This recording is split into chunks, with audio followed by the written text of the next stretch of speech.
uma história do nosso extraordinário, magnífico, inigualável podcast Crime. Aqui quem vos fala é Detley, sou uma curiosa que toda semana conto um crime baseado numa história real. Essa história sempre vai sextas-feiras, às 20 horas, é lançado no YouTube. Vamos aos comentários do nosso último podcast. A última história tinha o título de Milionário Ladrão que Nunca Deixou de Ser Pobre. Como assim? Vamos lá! Eu queria agradecer o user Crime SB9NY. Eu quero conhecer o Himalaia. Ah, somos dois, querido. User 5FP3S. Parabéns, você é ótima. Nossa, obrigada. User 9MR. Com tudo isso de grana, eu iria sumir do mapa. User 5FP3S, toda noite de sexta-feira começa depois do podcast Crime. Obrigada, isso aí. E a última user, milionária, eu viveria em festa. Isso aí. Mas do que se tratava mesmo a história do milionário ladrão que nunca conseguiu deixar de ser pobre? Era a história de um ladrão de banco que roubou 3,2 milhões de euros, mas continuava vivendo como pobre. A gente aprendeu que a gente simplesmente não consegue sair da pele de pobre. Sobre um assalto a um banco, um homem que roubou muito, mas muito dinheiro, mas 3,2 milhões de dólares, mas continuava vivendo como se fosse uma pessoa pobre. Essa era a história, a nossa última história. Então, queridos ouvintes, obrigada pelos comentários, obrigada aos novos inscritos. Inscreva-se, dê like, divulgue para o Papagaio Periquito, divulgue para todo mundo para que o canal continue crescendo. Nós agradecemos. Vamos para o título de hoje. O inferno sempre são os outros. O problema são sempre os outros. Hoje temos uma história, obviamente, baseada em fatos reais. Maria e Heitor têm um caso de amor muito intenso, mas muito instável. Tão intenso e tão instável que um dia os dois se encontram sentados, um na frente do outro, aonde? Aonde? No tribunal. Maria no banco dos réus e Heitor como vítima de um crime. Mas será que é justo? Vocês vão ver a história e vocês vão me dizer depois se vocês acham isso justo. O que aconteceu nessa história? Maria é acusada por Heitor, que é seu parceiro. Ela tem quase 30 anos e é acusada de roubo. Os dois estão num relacionamento há anos e esse relacionamento tem sido tóxico desde o início. Eles discutem com frequência. Maria tem 2 filhos de um relacionamento anterior. Essas crianças estão em idade escolar. Ela mora num bairro pobre, num apartamento simples. Está desempregada, portanto, vive de forma simples e até em circunstâncias precárias. O bonitão do Heitor, por outro lado, mora do outro lado da cidade, em um bairro rico e uma casa relativamente nova. A profissão dos dois? Heitor é um artesão rico. Esse relacionamento é caracterizado por uma grande paixão. Como muitos relacionamentos e apaixonados, eles frequentemente oscilam para melhor, mas também oscilam para pior. Quando Maria fica com ciúmes, o relacionamento piora. E Ela tem bons motivos para isso, viu? No momento da nossa história, o relacionamento dele está ruim de novo. Maria está chegando à tarde da noite na casa do Heitor. Ela chega na casa do Heitor, vê um Peugeot desconhecido na garagem, do lado do grande Mercedes do Heitor. A luz está acesa no quarto deles. Maria fica com ciúmes, pega a chave e arranha com gosto o Mercedes do Heitor. Ah, sabe? Ela fez uma obra de arte na lataria do artesão Heitor, na Mercedes dele. Depois ela entrou no seu carro e foi para casa dirigindo possessa.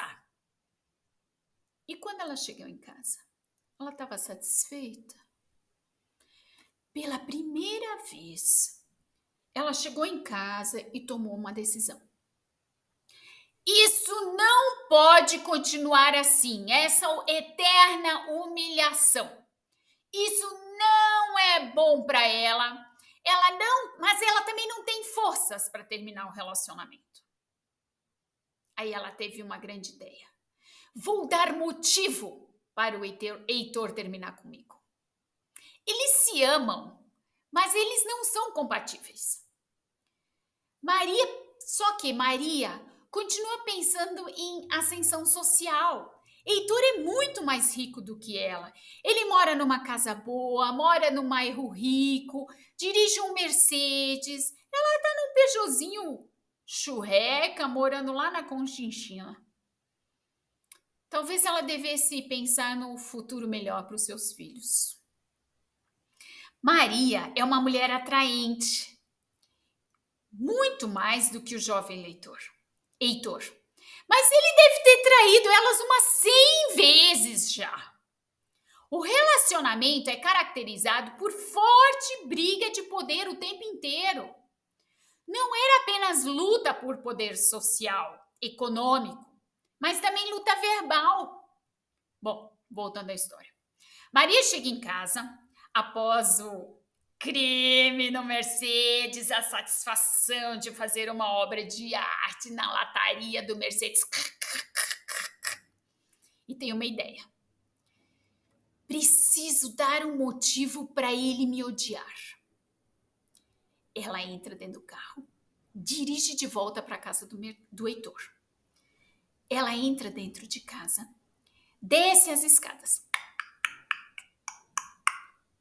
Lá embaixo tem uma bolsa grande com bastante dinheiro. $14.000. Ela sabia que se tratava de dinheiro ilegal. E o bonitão do Heitor ainda estava no andar de cima, na cama, com sua mais nova querida, enquanto a Maria estava no andar de baixo. Agora a luz apagou no andar de cima. Maria pega a bolsa e vai para casa. No dia seguinte, ela usou o dinheiro para comprar uma BMW e 2 gatos de raça.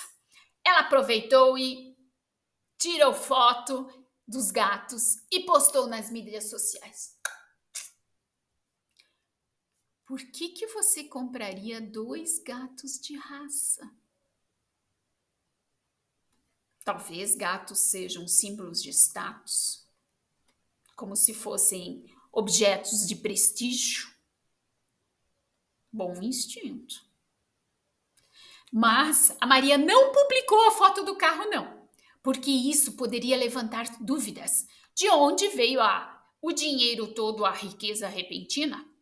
Os gatos ficam em casa, deitados no sofá. Por isso é preciso publicar as fotos para que as pessoas possam vê-los, né? Então, no dia seguinte, Maria foi às compras. À noite, ela encontra a sua melhor amiga. A sua melhor amiga morava na vizinhança. Ela se sentou na varanda. Maria contou para sua amiguinha tudo o que havia acontecido nas últimas 24 horas. Maria agora estava um pouco assustada. Mas até então o Heitor nem tinha se mexido ainda, né? Não tinha falado nada. Ele provavelmente só tinha notado a obra de arte na lataria do Mercedes. Mas não devia ter percebido que o dinheiro tinha sumido. Só que assim que Maria fechou a porta atrás de si, da casa da amiga, a amiga. E aí, Heitor, posso falar com você? Eu tenho altas novidades. A querida amiga liga para o Heitor e conta tudo. Por bela amiga essa, hein? Por que a amiga conta tudo para o Heitor? Com certeza ela estava com ciúmes do relacionamento, né? Que tipo de amiga é essa? Bom, é uma vizinha da mesma idade. Só sabemos isso. Depois o Heitor foi à polícia, registrou o roubo de 10 mil dólares e do carro. Ele relatou tanto o roubo quanto os danos ao carro.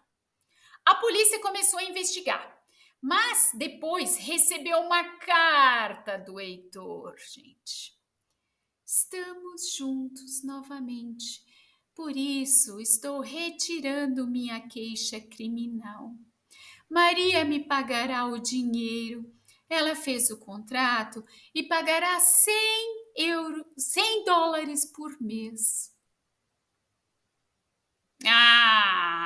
Um tempo depois ele recebe a carta da polícia dizendo que ele tinha denunciado e que não era possível retirar a denúncia.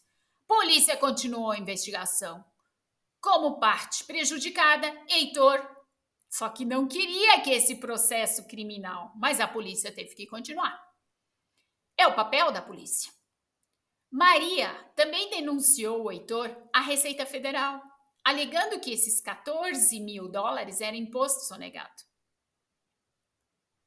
Você vê como o mundo dá voltas, né?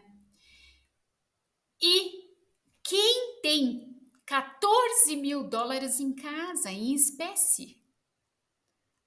Heitor disse para a polícia que tinha vendido Mercedes. A polícia continuava a investigar o roubo. A pergunta era: como Maria entrou em casa? As respostas eram variadas. A própria Maria disse desde o início. Ela entrou pela porta dos fundos, que estava aberta. A Maria contou. Maria pegou um punhado de chaves que estava em uma gaveta, na esperança de que uma das chaves servisse para a porta dos fundos. A polícia chegou à conclusão de que a porta estava aberta, porque assim Maria não tinha invadido a casa. Eles acreditaram em Maria. Ela não estava tentando ficar rica. Ela estava atrás de vingança. Estava atrás da vingança do Heitor. E o Heitor, como parte lesada, exigiu que Maria fosse punida. Então, o tribunal decidiu que Maria deveria pagar uma indenização material. Ela deveria devolver 100 mil dólares a ele, em um prazo de 6 meses. Ela já havia pago o restante ao Heitor. Hoje em dia, sinceramente, por esse caos desse relacionamento, acho que eles devem ter reatado de novo e estão vivendo juntos, e o Heitor deve continuar com as 1000 amizades deles. Muito obrigada pela história. Vou terminar com a citação de Jean Paul Sartre. O inferno são sempre os outros. Caros ouvintes, aqui aprendemos como transformar a vida do outro no inferno. Então, se você quer aprender a transformar a vida do outro no inferno, só assistir o podcast Crimes. Anote aí o que você vai fazer.